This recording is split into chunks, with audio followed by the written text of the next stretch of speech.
Non, l'intervention.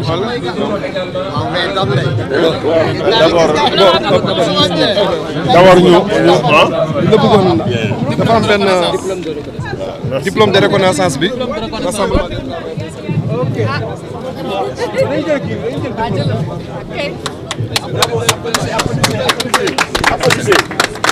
C'est le député du peuple. Le député du peuple, c'est lui. Voilà, merci beaucoup. Madame la ministre.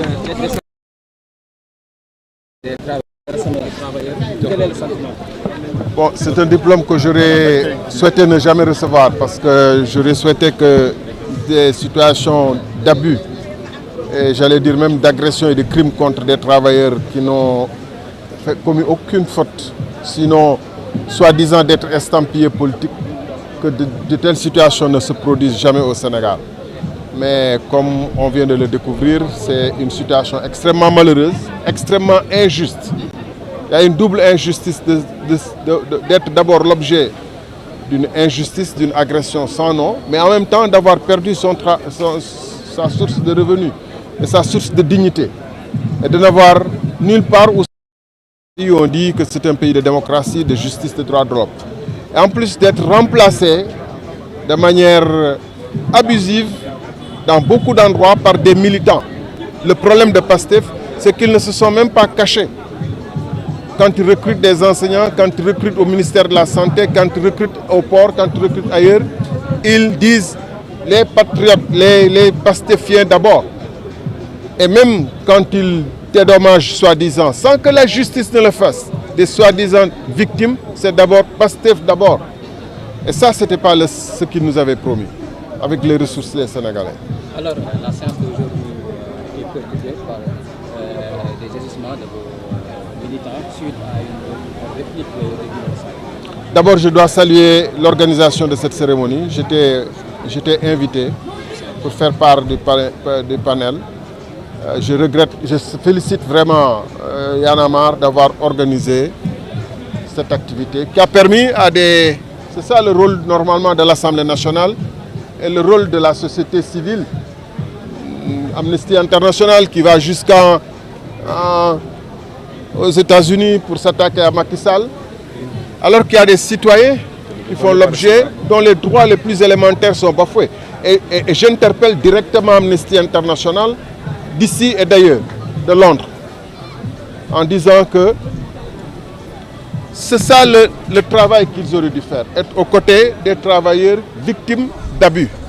L'Assemblée nationale aurait dû être le lieu par excellence parce qu'elle représente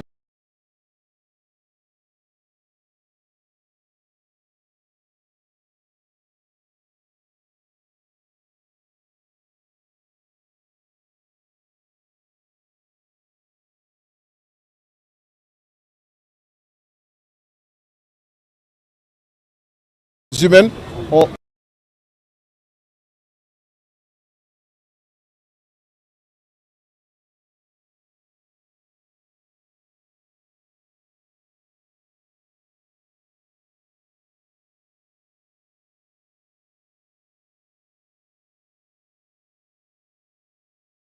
Et c'est arrivé dans ce pays parce que l'Assemblée ou les cours de justice ont connu des dysfonctionnements, qu'il y ait des émeutes. Donc nous félicitons Y'en a marre pour avoir compris ça et pour avoir organisé ça. Et c'est pourquoi nous regrettons les incidents qui ont eu lieu. Mais il faut dire aussi, et c'est pourquoi je n'ai pas voulu faire part du panel avec la personne que vous avez citée, qui n'a eu de cesse d'interpeller la salle pour m'attaquer indirectement. Ce n'était pas dans son rôle. Et évidemment, s'il interpelle mes amis qui sont présents, ils vont lui répondre. Parce que lui, il a la chance d'avoir le micro, de pouvoir parler, mais les autres ne peuvent pas répliquer, ils vont riposter. Et c'est d'ailleurs le modérateur qui aurait dû lui dire d'arrêter ses agissements et de simplement s'adresser de manière neutre à l'opinion. Donc il ne faut pas, dañuy wax souvent, Sénégalais, xamul kuy fayu, nit ñi xamuñu kuy tooñ, kuy fayu la ñu xam. C'est un manque de respect. Mais totalement, et d'autant plus que, comme souvent en son habitude, il dit des contre-vérités flagrantes. Moi, j'ai déposé une question écrite sur l'affaire de Lazer au ministre des Finances. J'ai dit partout sur tous les plateaux du monde, j'ai dit à l'Assemblée nationale que on n'a jamais répondu à ma question écrite. Et il était le mieux placé pour savoir qu'on n'y aurait pas répondu, parce que normalement la réponse est adressée à tous les députés.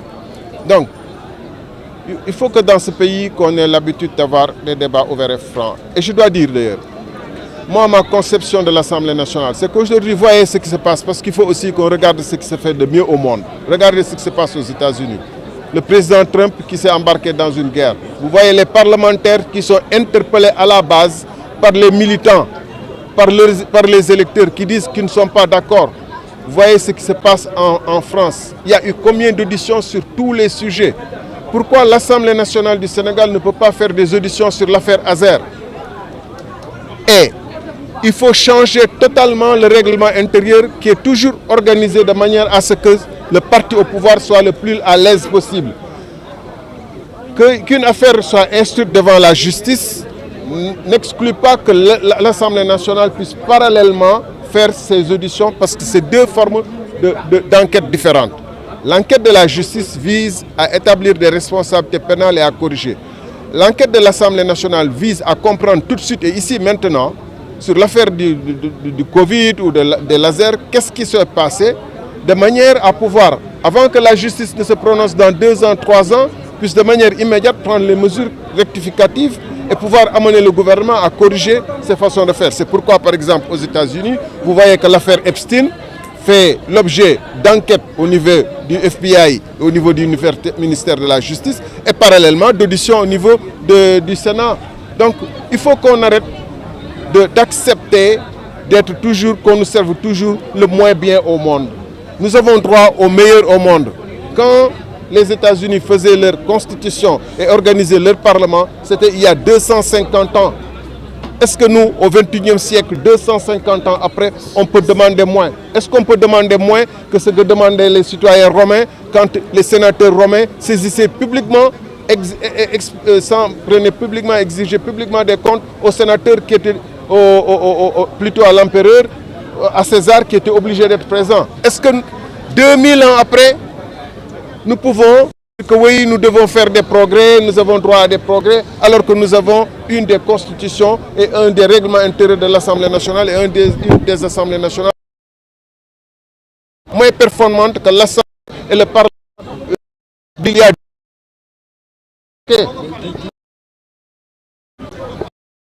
Écoutez, dire à eux encore quels sont combien est le prix des véhicules. Vous avez entendu les députés dire que les fonds politiques du président de l'Assemblée nationale, on ne sait pas combien c'est, on ne sait pas comment ça a été voté. Le budget de l'Assemblée nationale, dans sa composition, dans ses différents chapitres, n'est pas connu des députés et n'est pas voté par les députés. C'est une avancée, ça. Faire de la cosmétique, des avancées cosmétiques, du saupoudrage, et vous avez dit d'ailleurs comment le député, l'ancien député Thierno Bokoum, a montré que la commission de contrôle a fonctionné de par le passé. Faire du saupoudrage pour ne rien changer dans l'essentiel, c'est ça la réalité. C'est pourquoi moi j'estimais que tenir des débats avec des gens qui vont toujours vous raconter les mêmes histoires sans que rien n'ait changé. Je dis, j'ai posé 1000 fois la question de laser à l'Assemblée nationale. 37 de nos milliards sont partis. Quelle a été la position de la majorité là-dessus? C'est de faire du camouflage. Ça, c'est un changement, c'est une avancée. Vous avez vu, le DG a été convoqué et auditionné à la section de recherche. Grâce à qui? Grâce au progrès de l'Assemblée nationale? Grâce aux avancées de l'Assemblée nationale? Non, grâce à l'action que j'ai menée à la section de recherche, alors même qu'ils avaient refusé que cette question soit posée à l'Assemblée nationale, qu'ils ont dit, lui, il a dit que je vais être électrocuté par ce dossier. Oui, il a dit que si je continue à l'Assemblée nationale, il a dit que si je continue à soulever cette question, je vais être électrocuté. Au contraire, ils ont tout fait pour étouffer ce dossier. C'est ça la vérité.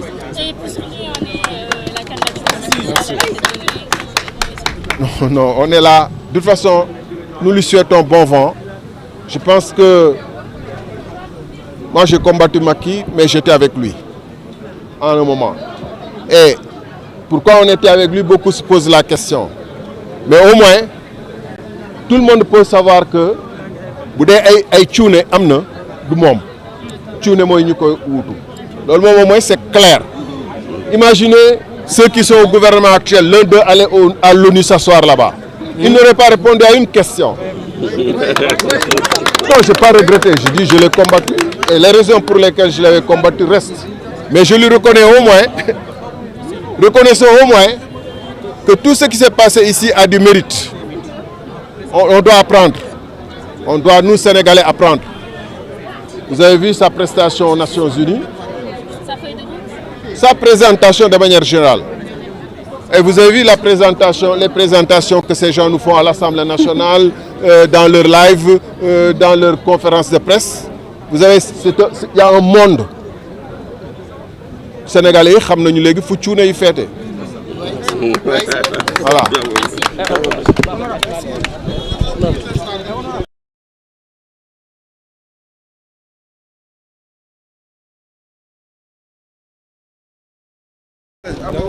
Babacar ñu ngi lay nuyu.